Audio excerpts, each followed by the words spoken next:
Thanks for tuning in to the Hardheaded podcast. It's time to join the conversation. Know your role, jabroni. All right. Welcome. We got an exciting episode for you today. Hey, I can still talk. You're too loud. To talk. Too loud. You're yelling at me. I don't even know what you're talking about, man. So, we are going to talk about what is on Troy's mind. We're going to have a good word from Matt, and our top 3 today is impulse buys at a grocery store. Your top 3 impulse buys at a grocery store. Before we get to that, though, we're going to hear what is on Troy's mind. Troy, take it away. All right. Thank you. Thank you, Chet. You're such a good host. I enjoy that. Sometimes Don't you think so, Matt? Yeah, I think he should do every intro. I think sometimes so too. I could even do an intro without headphones on. Sometimes. Sometimes. Not all the time. I just didn't want you, from a production standpoint, I didn't want you to get too loud.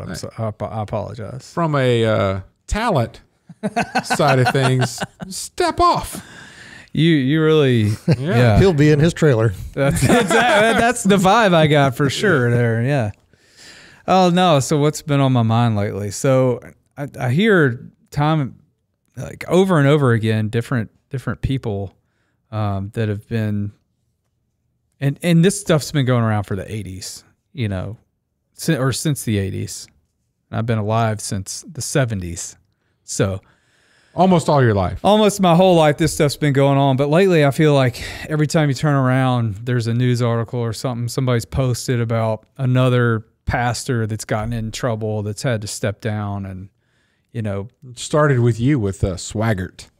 Yeah. Well, Jimmy Swaggart. That was back in 80s. In the 80s. Yeah. So, and recently there's been, you know, we've talked about the Mark Driscoll thing. And then that was the Mars Hill. Yeah, the Mars Hill church deal, and he was one that I listened to, you know, when he first came out, and then, you know, he just went off the deep end. Yeah, the fall. The fall. So you were there for the rise. I was there for the rise, and I bailed out on the fall, yeah. And then Bill Hybels was another one recently. He was the Willow Creek Church guy that led the Leadership Summit. Mega Church pastor Brian Houston, who is the co-founder of Hillsong Church in Australia. He resigned. Inappropriate conduct with women, apparently. Bill Hybels had some allegations along the same lines. And then a couple other ones. Todd Wagner of Watermark in Dallas, Texas. He stepped aside for some differences between him and the elders, like that he couldn't get past some pride issues or something. Yeah. So I don't know. It just concerns me that all this stuff is going around in the church amongst leaders in the church. What are your guys' thoughts? I mean, how does that rub you when you see an article about a supposed man of God who's fallen?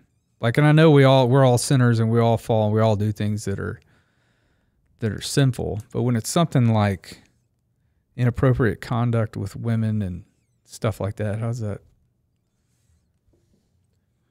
We're looking at you, man. Troy, sin is sin. I agree. Yeah. So I really don't think it matters what the sin is. I mean, some people have different demons that they battle, you know, whether it's sexual addiction, women, or whatever it is. And some people, you know, I mean, I have an extremely foul mouth, and so it's extremely difficult for me to control that. And I know that that's one of the things that I have issues with, and I really try to work on it. I'm not successful all the time. And when he's really trying, nothing. Yeah. It was about to fly. So Matt and I worked together for 2 years. We're gonna get that little E next to our. I mean, maybe once. There could have been more than one. I know it was once. I got you so fired up. There was a need for repentance afterwards.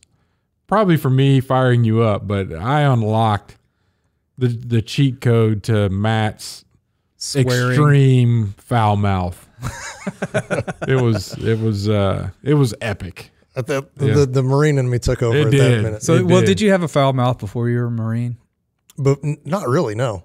Because before I was I expected a hell yeah. before I was a follower of Jesus, like I had the worst mouth. Like it was filthy. Yeah, I don't. It wasn't too bad, really. The Marines gave it to you? Yeah, because it's just, and in the, I would say in the Marine Corps, it's a culture thing, and it's not even meant in a derogatory way. It's almost like an expression at the end of a sentence. It's not like you're angry or, even sometimes you are, but it's not like, it's just in normal conversation that, it's just so commonly used, and there were guys that, wouldn't, and then of course it was everybody else's job to get them to cuss, which was, Yeah. kind of funny. And we still have some of the guys that held out, but when they did let something fly, you're like, oh, but to me, it wasn't even, because there it's not considered foul. Yeah. It's just the norm of conversation, which isn't right. But that's what it is. That's what it is, and so that was and it still is a very hard habit for me to break after the fact. I've really worked on it. And even when I would come home for holidays or something like that, Christmas or whatever it was, I mean, if I wasn't there, I mean, it's not part of the culture. I would just speak normally, so, and then I got a double dose of it because, my mom would cuss back in the day. My dad, I never heard him cuss once.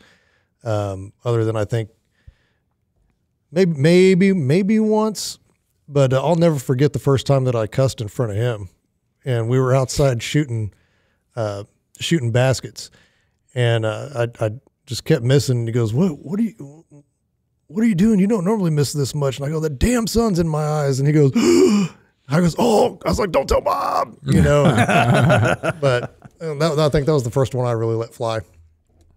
But yeah, I think it's a culture thing. Anyway, we got off topic on Sin is sin. but sin is sin. And you have right? a problem with foul mouth. Yeah. So, I mean, my foul mouth, and I get, that's my battle that I constantly deal with. And, and there's some other ones that aren't public, I mean, doubt and anxiety and stuff like that, stuff that I deal with daily, but you can't see it. But my foul mouth and my doubting and my anxiety is really, it's absolutely no different in God's eyes than somebody who's, having inappropriate conduct with women. I mean, it's all the same, Yeah, I think humans are humans, but I think if some of the churches that you mentioned are highly questionable churches as well. So they're anytime you get into a mega church situation, it's typically because there's some dynamic person that's there. Right. And becomes a power. Typically, yeah. It's a power, and it's a there is a human desire to be a part of something that's big. So I go to the biggest church in wherever, and so I'm talking about the congregation here. Sometimes they're willing to overlook character flaws or concerns because there's a lot of people that are coming in the door, which gives more liberty to somebody in a position that's going to be easier to make a mistake like that. So there's more liberty, and there are more people that are interacted with, and there's more celebrity, if you will, at that kind of level is, for those that can have celebrity at a church.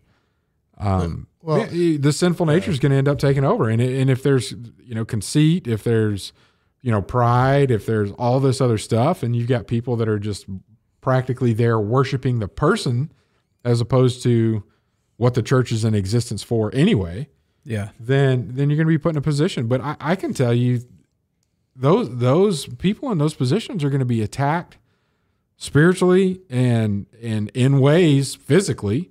Not like physical abuse attack, but like chicks running after them more because they're in that position. Right. Like the pressure has got to be extremely hard. And I think one of the bigger problems with people that are leading churches is that there's nobody in the church that they can confide in from an accountability perspective. Typically, you have that.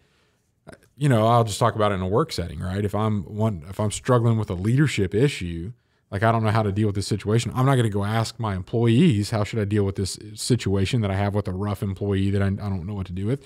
I'm going to go ask a peer, right? I'm going to. So there's some anonymity there, but I mean, you get swamped in one of these churches. You got to make time to speak to people that are not part of your congregation. I mean, that's the first thing you're going to give up if you get overwhelmed. It's like, I'm going to give up accountability.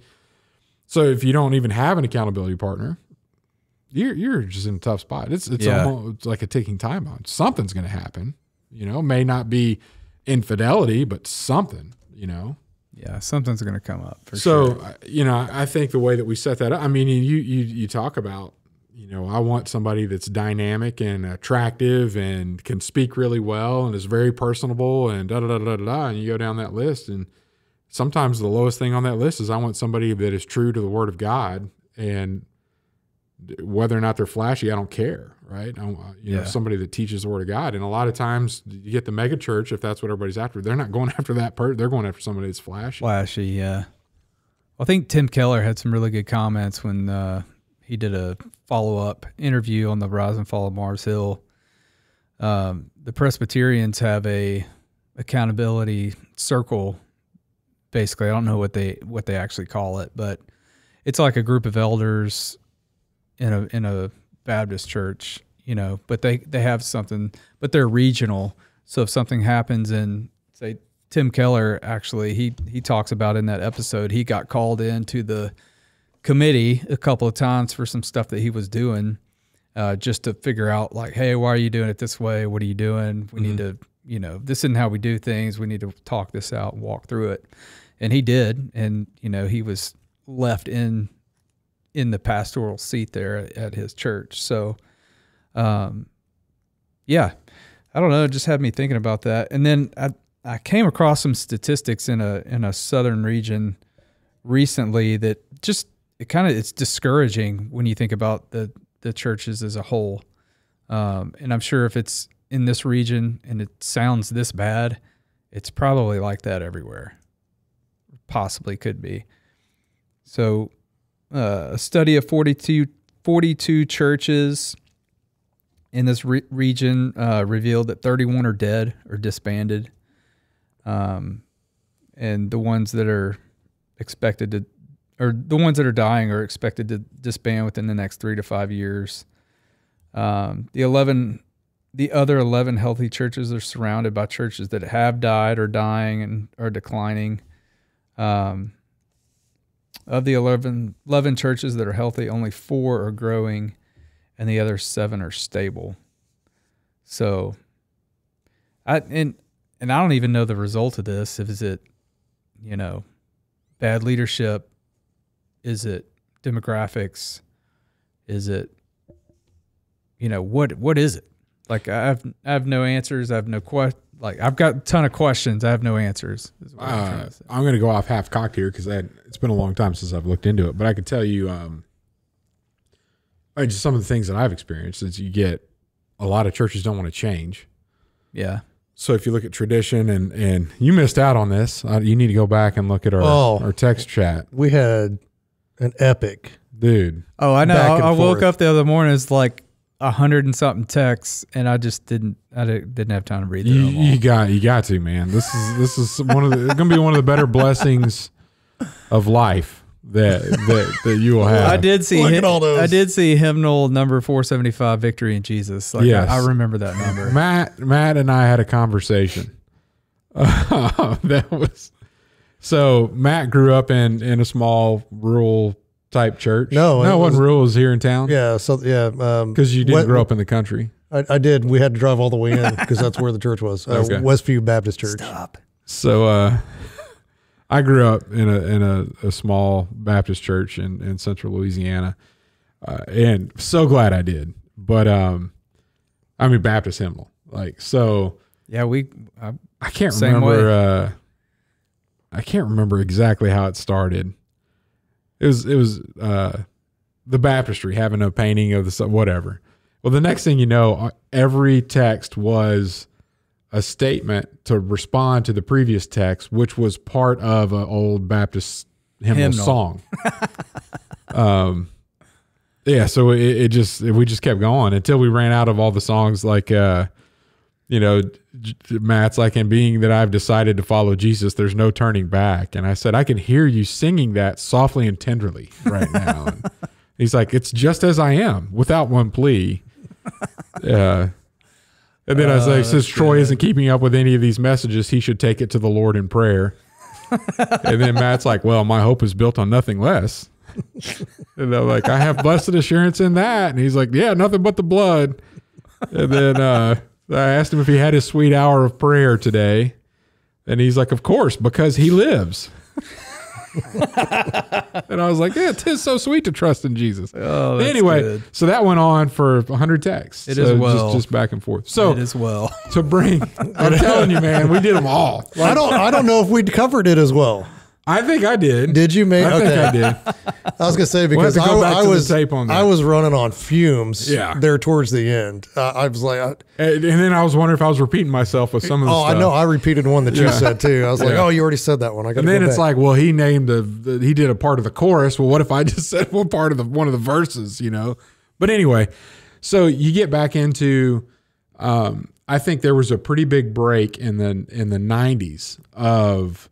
It's when quote unquote modern praise and worship music kind of really started to branch out, and then you had this chasm in the church of how do we deal with new and tradition, and so I think a lot of the churches that are stagnant or dying, it's actually physically dying because they stuck with tradition so hard that it didn't move with the culture. And I'm not saying non-biblical culture, but people's music tastes, way they worship changes over time. Yeah. And for so long, people are just like, this is how it's got to be. We've got to sing these songs. We don't want to get rid of the hymnal. We want to be traditional. We want to do this. We want to have a choir. We want to, we don't want to bring in any other instruments than a piano or whatever. Yeah. And so people held so much onto tradition that they lost sight of what the purpose of the church is for. Purpose of the church is not for tradition, right? It's for a place for believers to come together and to worship God and to serve each other and to serve the community. And if your biggest focus is not conforming to the new, younger way of doing things, then that tradition is going to die with age. Yeah. And I think that's a lot of what we're seeing right now. And part of it, again, there's a whole lot more to the thesis of what's going on in Western churches today. But a lot of it comes with comfort. And we talked a episode back about roughing it and refining our skills. And I mean, you walk in a lot of these places and there's sound systems and all this other kind of, it's very comfortable to be there. And that's not necessarily, when it's easy for us, it's not necessarily the easiest thing for the Spirit to move. So that's kind of and then you put up an individual that's dealing with all that tension and that stress. You take accountability partners away from them and they're just on their own. Yeah, man, that's a tough situation. They're going to some form or fashion, possibly. I mean, it's a tough environment. Well, and it's not. I wouldn't say that it's just pastors, even though that's what we're talking about. I mean, that happens with anybody that's given a position of leadership and given that power to make those decisions. Where, I mean, you see, actors all the time. Athletes. Yeah. I mean, anybody that's I would, I guess, kind of consider that celebrity status, because within those churches, especially huge churches like that, I mean, that's, becomes, oh, well, I'm the reason that this is a success. I'm the reason that this is, and I want it this way. And so they lose sight and they lose focus on what they're really there for, which is to preach God's word and lead their congregation to a closer relationship with Jesus, or lead a person to Jesus. And, it becomes more of This is about me. Look at what I've done. And, you know, I think they're just getting knocked off their pedestal, basically, is kind of what I think's happening.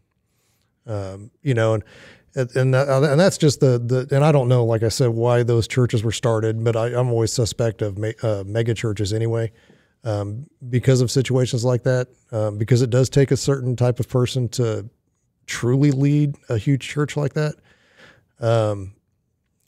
Because I've seen it even down on small level stuff. I mean, you know, you could be a mid-level entrepreneur, business owner, you know, and then let that go to your head, and then everything kind of goes downhill. So I don't think it's just.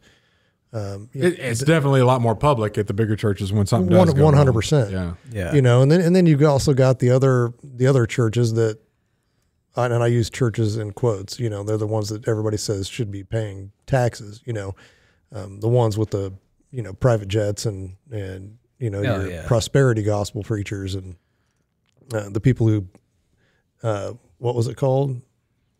Name it, claim it. No. The G6. The distorting. They distort the word of God. You know, because I watched a whole series on that stuff, you know, and then you got and I think it's the Hillsong up there. I don't know, whatever Justin Bieber's now, you know, part of and stuff like that, you know, and, you know, you worry about that because you know, and Kanye West and, you know, guys that, you know, claim Jesus, but do they have the real Jesus, or are they being taught a version of it that is not correct? You know, and so, you know, when you got Joe Rogan commenting on a preacher's outfit and saying he's able to see his, you know, something root, you know, I mean, did you hear that comment? No. So yeah, so I think it's the Hillsong pastor, Furtick, Stephen Furtick. I don't know the guy's name. I forget. Oh, he hadn't fallen. Well, and this guy hasn't fallen. Are you prophesying, Chet? I don't know, This guy, yeah, so far as I know, this guy hasn't fallen. You know, he's pretty popular and he's hanging out with all the athletes and movie stars and stuff like that. Is he he's Miami pastor somewhere in Miami?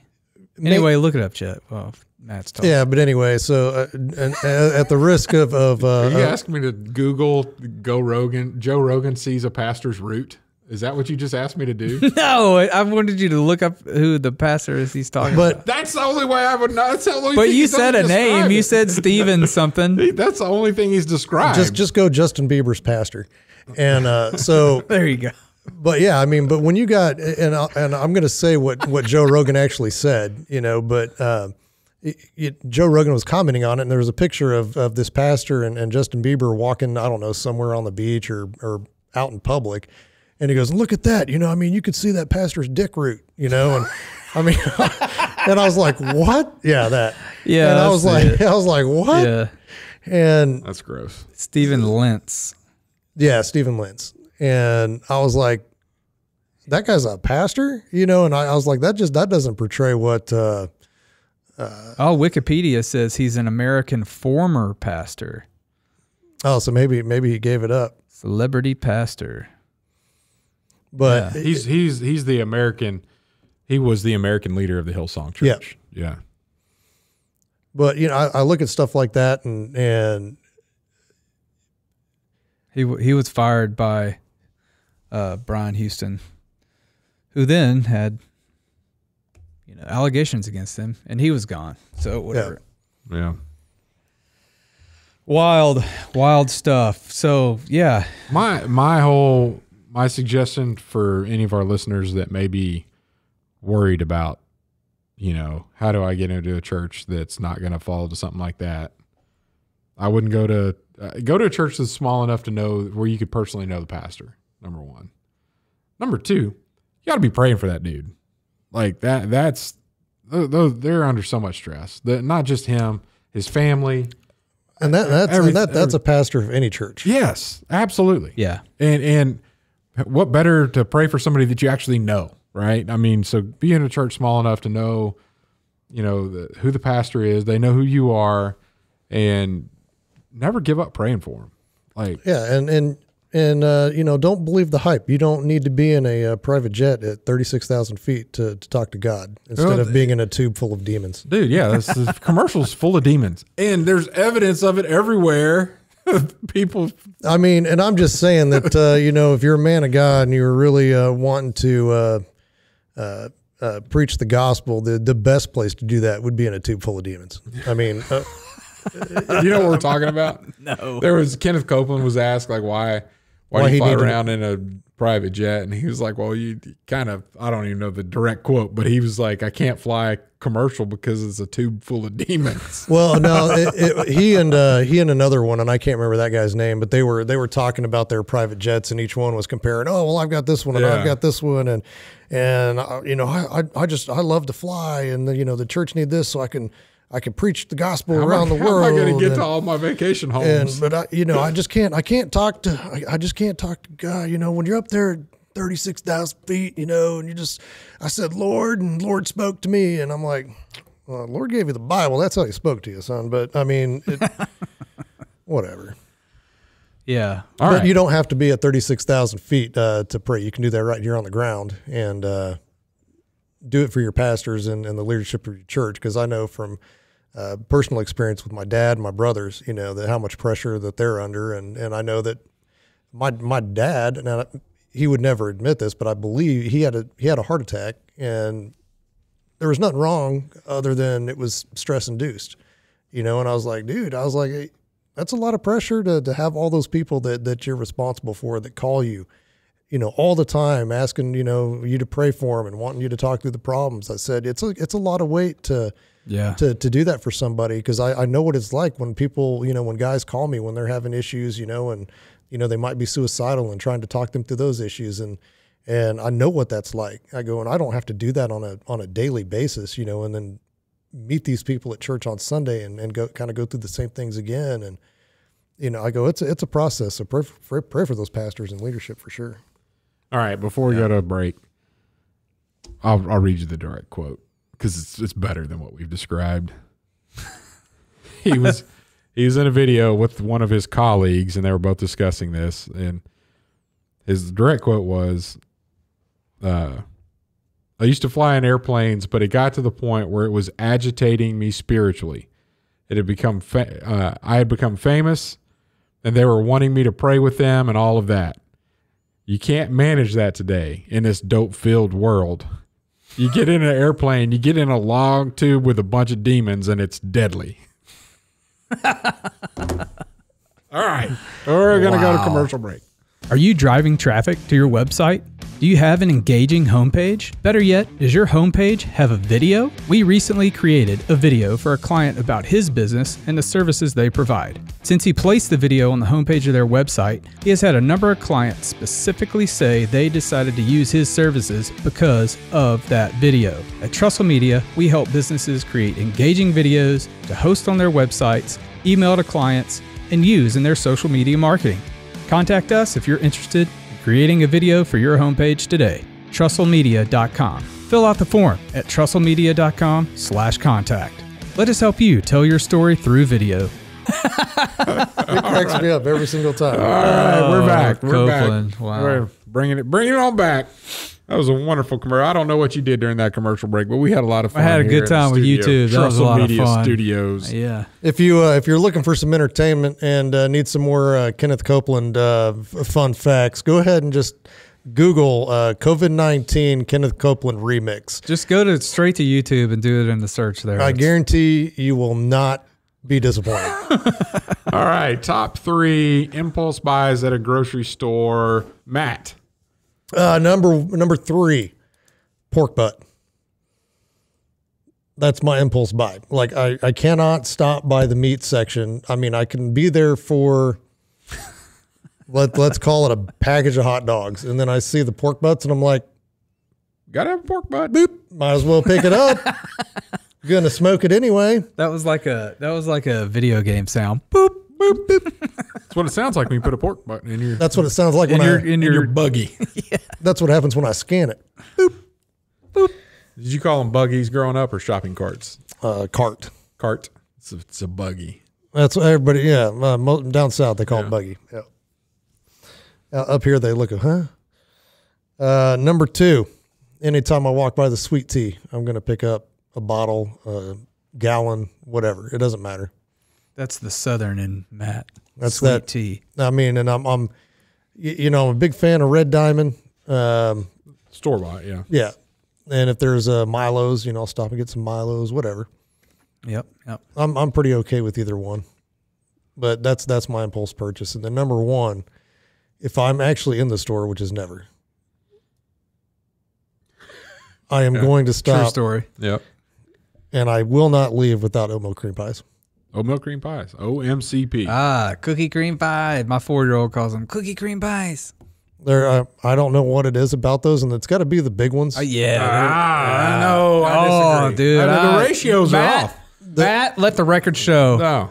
I agree with you. Yeah. There's more frosting. You know what? Yes. That's interesting because you're both wrong. I mean, I like how you think I'm wrong on my impulse purchase. Hey, let me ask you this. No, I'm just Have saying you that ever bought one at the There's too Great much. American Cookie Company? No, it's too sweet. The cookie, Missing out. No, I'm not missing out. Little Debbie's where it's at. Little Debbie, but the ratio on the large size when there's too much of that cream. Well, that's my favorite part. I mean, Missing out if you hadn't had one from Great American. but those are my That's way too sweet. That's way too sweet. Yeah, I think so too. You're not even a sweet guy. Like you don't like sweets. I'm a pretty sweet guy. Yeah, Come on, Chet. That's how I describe you. Like, tell me a little bit about your brother. Well, he's a sweet guy. I like sweets. I don't like. I'm not a huge chocolate fan. Okay. I like sweet tarts. I like That's tart. cookie cream pies. You know, You mean oat milk cream pie? that's my 4-year-old calls them cookie cream pies. Well, that's not what they are. It's oat milk cream pie. Great American Cookie Company doesn't even have oatmeal. It's just a cookie, a chocolate chip cookie, right? Oh yeah, there's no. Yeah, and it's not as good. All right. Well, I'll go. Number 3, a Diet Mountain Dew at the checkout. I don't buy those for home, so you get the 20-ounce bottle there when checking out. 100% impulse, because sometimes they're not there. This is maybe like Coke instead of Pepsi products. And I don't get any, it's not like I want something there. It's like if I see a Diet Dew, I'm grabbing a Diet Dew. If I don't see it, I'm not grabbing anything.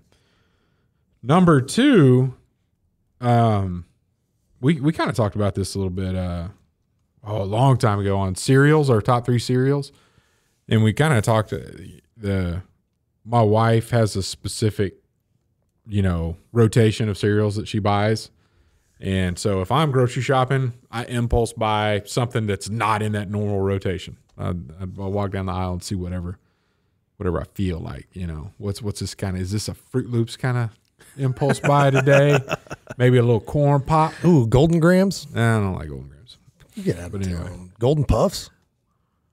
I've never had Golden Puffs. Ooh, those are good. I like. What was Golden that one with the Grams, though. smacks and the frog? Honey Smacks. Honey Smacks. Smacks. Yeah. I don't even think they make those anymore. Hey, when we go rough it, can we bring cereal? Honey Smacks, yes. Only if it's Honey Smacks. All right. Number 1, any kind of ice cream. And if it's, I kind of lean towards the novelties as opposed to the tubs of ice cream.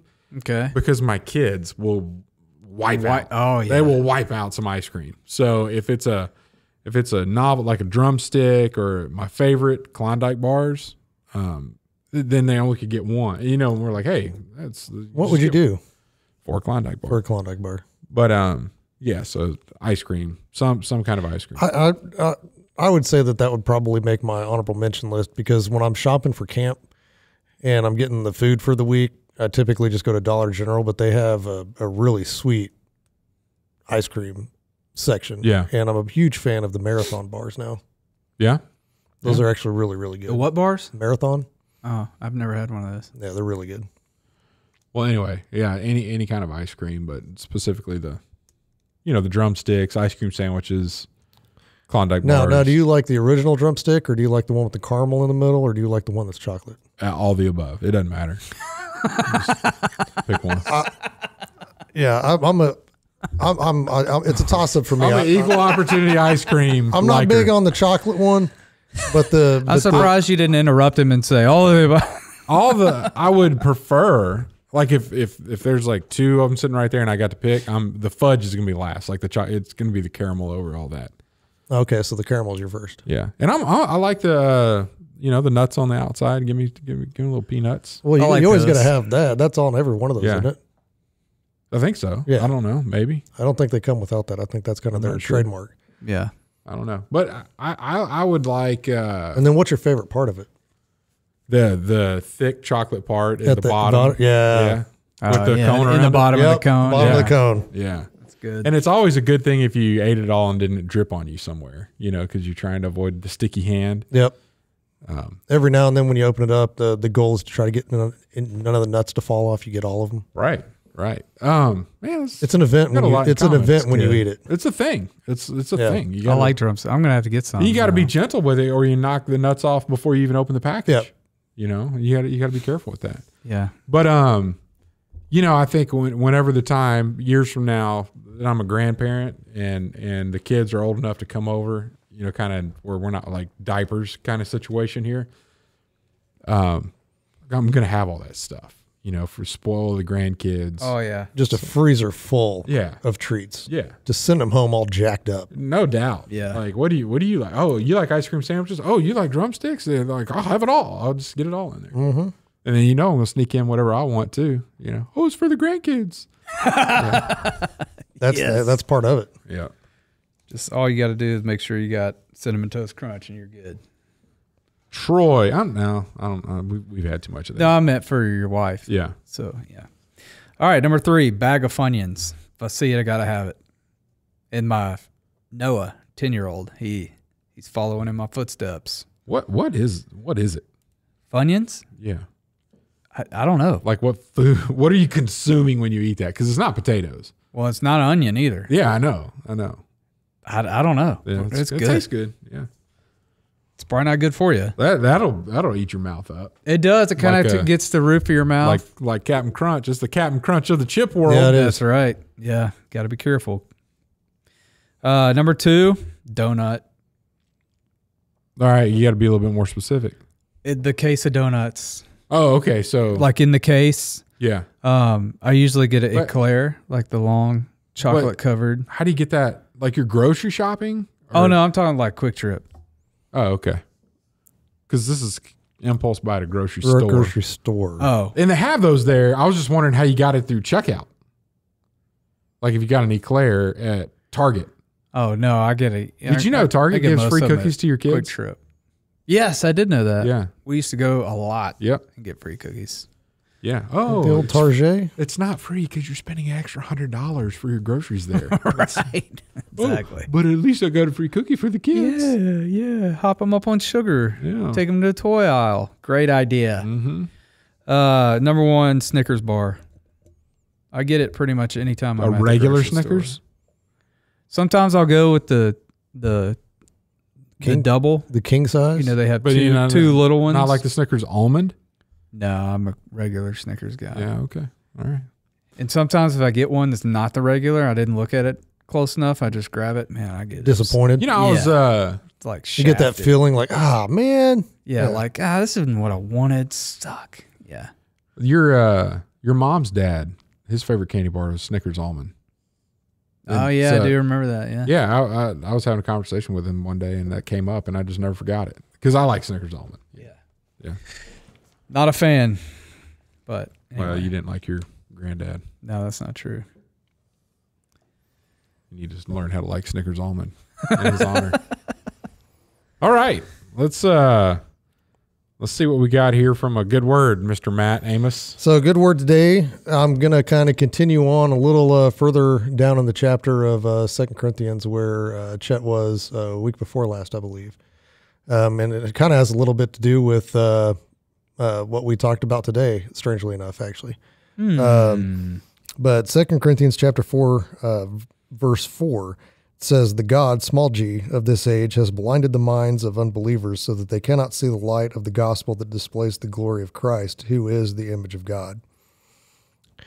And so it's easy for unbelievers, especially given the pastors of churches like that, going down, because they don't understand that we're, just because we're Christian, we're still human, we're still sinners.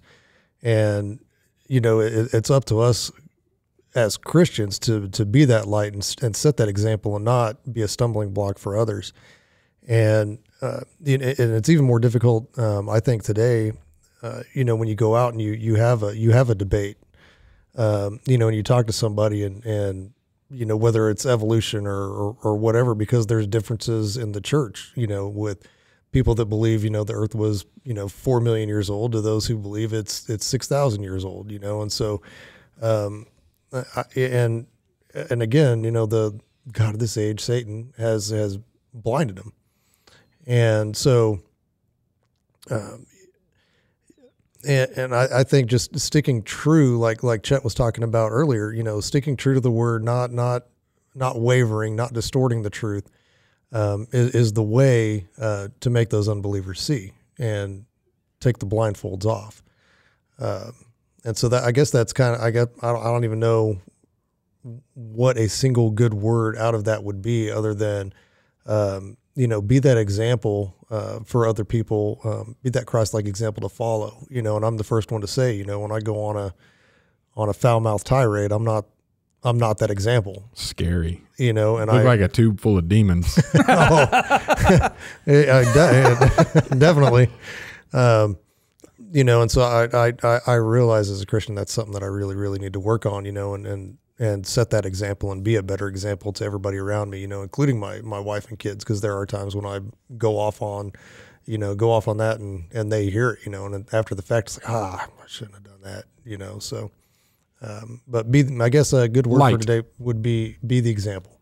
Yeah. The light. Be the light. Yeah. It says, they can see the light of the gospel. So yeah. Yeah. Let light shine out of the darkness. That's a good word, man. I appreciate that. Good word, Matt. We will catch you next week. Thanks for tuning in.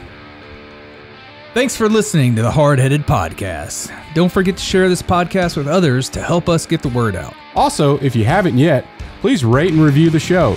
This helps our podcast show up in other people's suggested shows that may or may not have listened to us before. Thanks for listening, and we'll see you next week.